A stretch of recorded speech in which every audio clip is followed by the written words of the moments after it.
Zimbabwe have to figure out how to get a first innings score. I think that is their key difficulty in this test match in particular. 149 when you've won the toss and chosen to bat, it's never going to be enough. Yeah, you go back to the first innings. You go back to where Zimbabwe were. And they were in a tough situation. Lost wickets again in clumps. The middle order was exposed too early.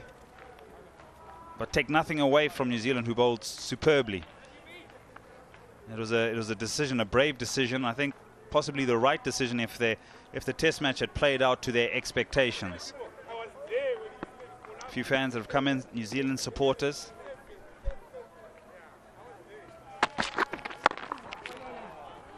And I think that, in essence, really did set the test match up for New Zealand, bowling out Zimbabwe for 149, and Zimbabwe not getting a much-needed big total. Remember, the first innings average here is 409 in the last 5 test matches.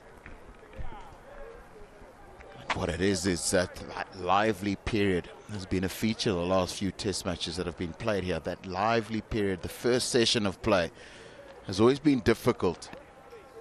And you've just got to figure out a pathway through that first session. Runs, 4 of them.